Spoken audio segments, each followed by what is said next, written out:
Pues estos días me terminé la segunda temporada de Kingdom, que se puede ver en Netflix y me ha gustado mucho. Os voy a comentar sin spoilers por qué es interesante verla y además qué podéis sacar en claro en cuanto a narrativa. Eso y mucho más en Manuscript.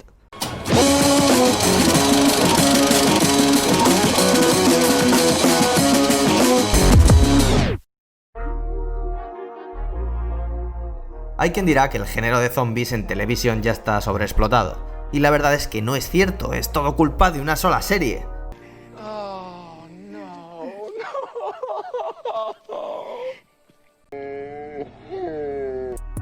La serie basada en el cómic de Robert Kirkman consiguió cansar a toda una generación con el género zombie para luego sacar otra serie exactamente igual, aunque el género tenga títulos tan originales como In the Flesh o el ya clásico Dead Set y muchas más.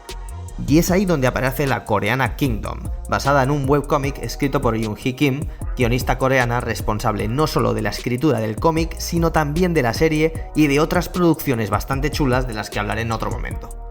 Pero ¿por qué mola?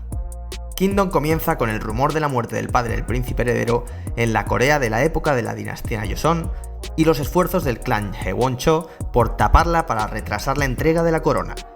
Mientras, una plaga azota el reino y el príncipe tratará de buscar el origen de la misma. Como en las buenas series de zombies, en Kingdom, la infección no es más que un vehículo para dejar entrever la verdadera naturaleza de las personas ante las situaciones inesperadas y extremas. Kingdom presenta un amplio elenco donde podemos ver todo tipo de personalidades. El príncipe arquetípico que desea ser un buen regidor, o el amigo de humor socarrón que hace de contrapunto del prota, señores viejos que conspiran, princesas malignas que conspiran, aliados misteriosos que parecen conspirar, zombies bien hechos, zombies mal hechos, zombies que actúan mal, pero zombies que actúan bien también, personajes que aparecen justo cuando se les requiere pero no lo suficiente como para tirarse de los pelos, y muy buenos personajes, también, sí. En realidad, Kingdom cubre todos los roles arquetípicos, pero no es tanto los personajes como el desarrollo de su comportamiento lo que resulta tan atractivo. Como tantas veces, no es el contenido, sino la forma, lo que transforma una historia en ganadora. No es un secreto que en estos tiempos la originalidad es difícil de encontrar en contenido, y es por eso que hay que tratar de hallarla en las formas. La clave de Kingdom es que su trama principal se divide en dos líneas de acción separadas y vistas desde la perspectiva tanto de los aliados del príncipe como de los personajes neutrales y de los oponentes. Estas dos líneas son el conflicto político entre clanes y el conflicto relacionado con la enfermedad zombie. No os suena de nada, ¿no? A Juego de Tronos, por ejemplo. Juego de Tronos utilizó algo que yo llamo la tercera capa, que es un conflicto intermedio entre el interno y el externo. Los tipos de conflicto en una trama son proporcionales al grupo que representan. Es decir, mientras que el conflicto interno hace referencia al personaje y sus sentimientos como unidad de medida mínima, el externo hace referencia al mundo y su estado, y envuelve al máximo de personajes y elementos posible. La capa intermedia hace referencia a clanes o grupos específicos en la historia, que no son más que conjuntos de personajes agrupados por un motivo social y sus interacciones entre ellos y el resto de las capas.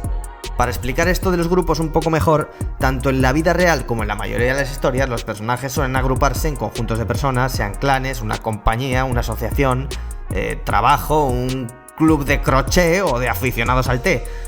Pero aunque estos grupos estén presentes en las historias, no en todas se pone de manifiesto los choques de dichos grupos sociales con otros o incluso los conflictos internos de estos grupos, porque implica crear otra trama adicional que complica la historia general. No obstante, cuando está bien hecho, da una profundidad adicional a la historia que no podría lograrse de otra manera. En Kingdom está muy logrado, y los personajes trabajan en tres líneas diferentes. Por ejemplo, el príncipe Lee Chang tiene un conflicto personal. Tiene que asumir su rol de príncipe heredero y ser el regente digno que su padre quería hacer de él. Quiere ser un príncipe justo a pesar de lo que la sociedad espera de alguien con su cargo, bla bla, lo típico, y no ser un déspota mal nacido. En segundo lugar, tiene su conflicto en el clan. El príncipe debe descubrir la verdad sobre la muerte de su padre el rey y los entresijos del clan Haewon-cho que tratan de evitar que asuma el trono. Es decir, existe un conflicto entre clanes en el seno del reino. Y por último, su conflicto en el mundo. Mientras que todos estos eventos suceden, una plaga se extiende por el país, y el príncipe debe luchar para proteger el reino a la vez que lidia con lo demás, y averiguar qué narices pasa con esos zombies. Todos los personajes trabajan estas tres líneas que se entrelazan constantemente, además de sus tramas respectivas y personales, que es lo que en las series de televisión modernas se denomina como narrativa multitrama. En esta narrativa no solo seguimos al protagonista, sino también a los aliados y sus vicisitudes, y dichas tramas se van entrelazando. Así, los aliados tienen una presencia más fuerte que en películas o novelas, y si se hace bien, se consigue una profundidad mucho más grande al tener más tiempo en pantalla. Si cogéis casi cualquier serie moderna vais a encontrar este tipo de narrativa. Recordad, narrativa multitrama. Bueno, me dicen las estadísticas que un 90% de los visitantes del canal no estáis suscritos. Así que si te gusta el contenido y te apetece seguir aprendiendo de storytelling, te animo a que te suscribas para no perderte ningún capítulo. El problema de la multitrama es que muchas series la meten a modo de plantilla sin pensar realmente en si esas tramas son poco trascendentes o interesantes, haciendo que sea un verdadero aburrimiento ver cientos capítulos o seguir algunas partes de los mismos. Más historia no significa más interés, que es algo que algunos showrunners aún parecen no entender. Eso no ocurre en Kingdom, donde cada acción es importante, está medida al milímetro y cada personaje cuenta, tal y como mencioné que debía hacerse en el programa de narrativa coral. Así, los zombies solo representan una porción del conflicto total, un problema más a resolver, pero no el centro de la historia. De hecho, la segunda temporada podría considerarse la culminación de este concepto, donde la mayoría de las tramas confluyen de manera elegante y dinámica, como se hace en pocas series. Cuando hacemos la muerte de los personajes y el zombie el centro de nuestra historia, solo como gancho para que los espectadores pasen al siguiente episodio, se acabó. Te has hecho un show de mierda. Kingdom lo ha petado, y seguramente habrá una tercera temporada.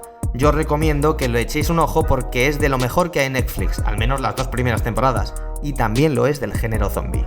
Una vez más, si os ha gustado, dadle like y suscribíos, y nos vemos en el próximo episodio de Manuscript.